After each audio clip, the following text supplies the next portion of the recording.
जय बाबा अमरनाथ बर्फानी, भूखे को अन्न प्यासे को पानी, यही है बाबा अमरनाथ बर्फानी, यही है बाबा अमरनाथ बर्फानी। और जो राम को लाए हैं हम उनको लाएंगे, और जिन्होंने हमें यहाँ बिठाया है हम उनको श्री राम जी से मिलाएंगे। और ये चाहे वो द्वापर में प्रभु श्री राम कृष्ण बन के आए, चाहे त्रेता में श्री रामचंद्र भगवान बनकर आए। शरीर है ये भी पंचायती धर्मशाला है, छित जल पावक गगन समीरा, पंच रचित या अधम शरीरा।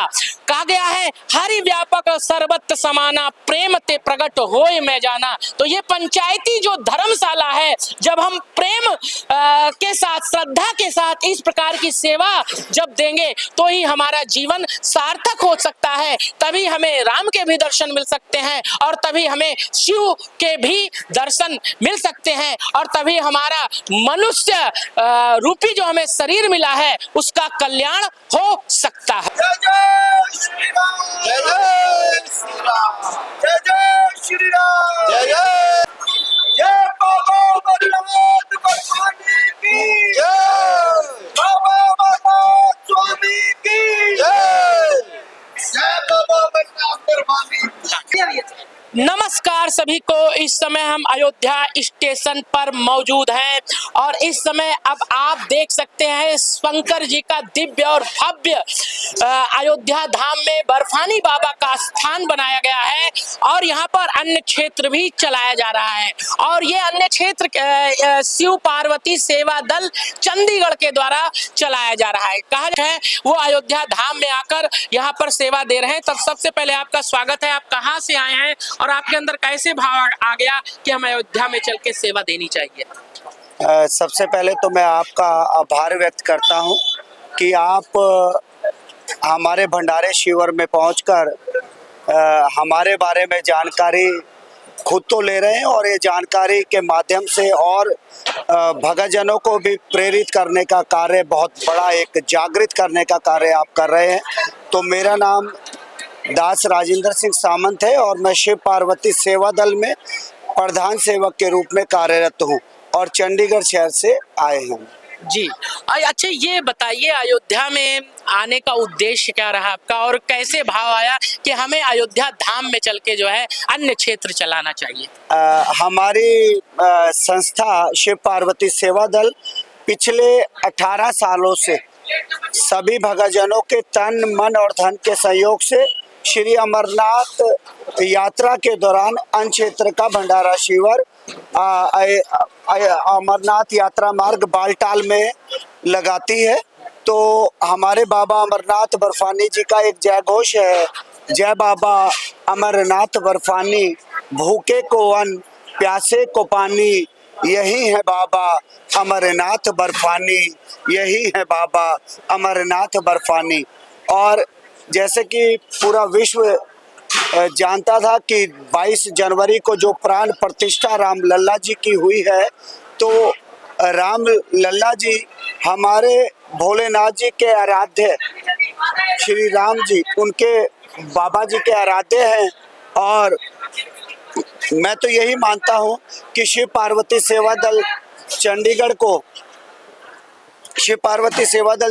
को बाबा अमरनाथ बर्फानी जी ने ही, राम लल्ला जी अपने आराध्य से सिफारिश करके हमें यहाँ बिठाकर इस पावन शुभ अवसर पर, वैसे तो मेरे लिए ये शब्द छोटा होगा क्योंकि मैं श्री राम जी की इस सेवाओं को जो उन्होंने हमारे ऊपर कृपा करके हमें दी है, मैं इसका बखान किसी भी शब्दों में और इसकी उपमा किसी भी प्रकार से नहीं कर सकता।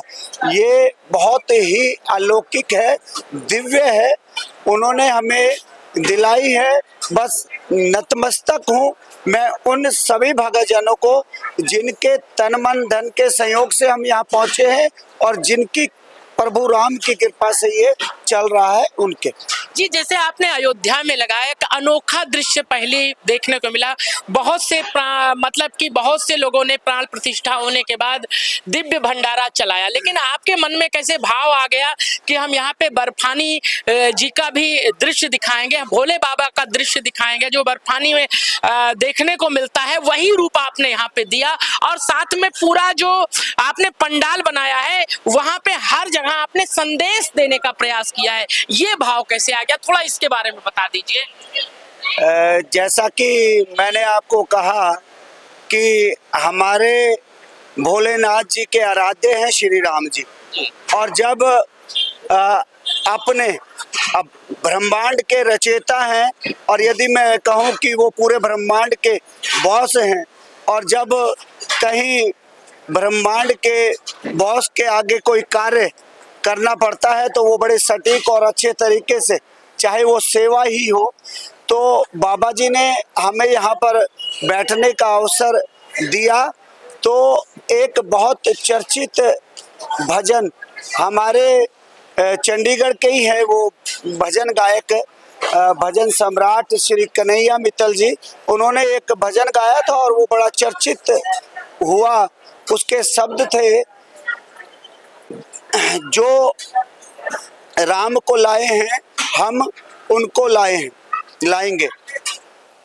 तो उसमें हमने एक लाइन जोड़ी, जो राम को लाए हैं हम उनको लाएंगे, और जिन्होंने हमें यहाँ बिठाया है हम उनको श्री राम जी से मिलाएंगे। और ये चाहे वो द्वापर में प्रभु श्री राम कृष्ण बन के आए, चाहे त्रेता में श्री रामचंद्र भगवान बनकर आए, तो लल्ला रूप में जब वो हुए तो हमारे भोले बाबा जी उनके दर्शन पाने के लिए अवश्य आए। तो इसी भाव को लेकर, क्योंकि पूरे विश्व से राम लल्ला जी को बहुत बहुत अलौकिक और बहुत अनोखे जो उपहार हैं वो सभी भक्तजन भेंट कर रहे हैं। तो शिव पार्वती सेवा दल ने भी एक छोटा सा प्रयास करा कि बाबा अमरनाथ बर्फानी जी को राम लल्ला जी से मिलाने के लिए उनकी पावन जन्मस्थली अयोध्या जी में ही बाबा अमरनाथ बर्फानी जी का दरबार स्थापित कर दिया। जय श्री राम। तो इस प्रकार से आपने देखा कि आप कितने भाव और श्रद्धा के साथ यहाँ सेवा तो दे ही रहे हैं, और साथ में ये भी बताया कि जब भी भगवान ने अवतार लिया उसके बाद शंकर भगवान दर्शन करने के लिए आए। उसी प्रकार से जब प्राण प्रतिष्ठा हो गई तो मेरे मन में भी एक इच्छा, मैं एक दास होने के नाते इच्छा हुई कि हम भी वहां जाएंगे और भगवान का दिव्य दरबार अपने भोले बाबा का बनाएंगे, कि जिससे जो राम भक्ताएं जो वहां नहीं जा सकते हैं वो यहाँ पर आएंगे, और साथ में भगवान शंकर के भी दर्शन करेंगे, बर्फानी बाबा के भी दर्शन करेंगे, और साथ में राम लला के भी दर्शन करेंगे, और साथ में जो है अन्न भी पाएंगे। क्योंकि कहा गया 500 वर्षों के बाद जो समय था वो बहुत ही 25 पीढ़ियां बीत गई, उसके बाद ये फैसला आया। और कहा जाता है उसी प्रकार से दीपक की भी बात की गई। इन्होंने पहले ही बताया कि जो दीप प्रज्वलित किए गए थे वो भी 5, कहा जाता है 5 दीपक, उसका मतलब 25 पीढ़ियां जो हमारी बीती उसी के लिए हमने समर्पण दिया, और हमें हमारे जो पूर्वज थे वो बहुत प्रसन्न भी हुए। और ये जो शरीर है ये भी पंचायती धर्मशाला है। छित जल पावक गगन समीरा पंच रचित या अधम शरीरा। कहा गया है हरि व्यापक सर्वत्र समाना प्रेम ते प्रकट होय मैं जाना। तो ये पंचायती जो धर्मशाला है, जब हम प्रेम के साथ, श्रद्धा के साथ इस प्रकार की सेवा जब देंगे तो ही हमारा जीवन सार्थक हो सकता है। तभी हमें राम के भी दर्शन मिल सकते हैं, और तभी हमें शिव के भी दर्शन मिल सकते हैं, और तभी हमारा मनुष्य रूपी जो हमें शरीर मिला है उसका कल्याण हो सकता है। इस समय हम आपको जो यहाँ सेवा दे रही है संस्था, अब उसका अन्न स्टोर भी दिखाएंगे कि किस प्रकार से यहाँ पे अन्न स्टोर बनाया गया है, और सारी वस्तुएं जो हैं वो क्वालिटी की हैं। आप देख सकते हैं यहाँ पर आप मसाले देख सकते सकते हैं गोल्डी का उपयोग किया जा रहा है। और फिर उसके बाद ये सारी वस्तुएं हैं, ये यहाँ पर पैकेट भी पैक है। ये इसके बारे में ये जो भी हमारे भक्तजन यहाँ पर दर्शन करने आ रहे हैं उनके लिए प्रसाद रूप में इसका वितरण किया जाता है जी। ये सब ये देखिए, ये फलारी की भी व्यवस्था की गई है, मखाने इत्यादि हैं।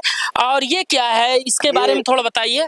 ये पंजरी का प्रसाद है जी, बाबा भोलेनाथ जी की पंजरी है स्पेशल। जी। ये लड्डू वगैरह आप ये देखें किस भाव से किस प्रकार से, ये देखें आप, ये देखिए लड्डू बनाए गए हैं। ये लड्डू भी प्रसादी दी जाती है। कितने बजे से कितने बजे तक आपकी प्रसादी क्या क्या दी जाती है और क्या कब कब होती है? प्रसादी का समय क्या होता है? सुबह लगभग 6 बजे से चाय नाश्ता शुरू हो जाता है। फिर उसके बाद 8 बजे फिर पूरी हो गई या पोहा हो गया। फिर दिन को 11:30 बजे से जिस प्रकार ये भोजन चल रहा है अब तक। इसके बाद फिर भोजन में आप क्या क्या देते हैं? भोजन में जैसे रोटी हो गई, सब्जी हो गई, दाल हो गई, कड़ी हो गई, और मीठा हो गया और चावल हो गए, और अपना ऐसे ही रात को भोजन हो गया। ये तो व्रत की चीजें भी आपको मिलेगी। यहाँ पर देख सकते हैं भंडारी भी लगे हुए हैं जो अपनी सेवा दे रहे हैं। और ये मशीनें भी लगाई गई हैं। ये मशीन, ये रोटी बनाने की मशीन है। ये कितने देर में कितनी रोटियां निकालती है? ये 1 घंटे में 1000 रोटी देती है। 1 घंटे में ये भंडारी लगाए गए हैं, वहां पर भोजन प्रसादी तैयार की जाती है। ये आटा गूंथने वाली मशीन है और यहाँ पे भी भंडारी देखिए यहाँ पर सेवा दे रहे हैं, प्रसादी काट रहे हो। कितनी बड़ी कढ़ाई है, आप देख सकते हैं कि एक बार में अगर इस कढ़ाई में प्रसादी बना दी जाए तो हमें लगता है 3 से 4 हजार लोग प्रसादी पा सकते हैं। हाँ जी बिल्कुल, 3 से 4 हजार लोग एक बार में इसमें अगर बन जाए तो ये प्रसादी बन जाती है। ये आप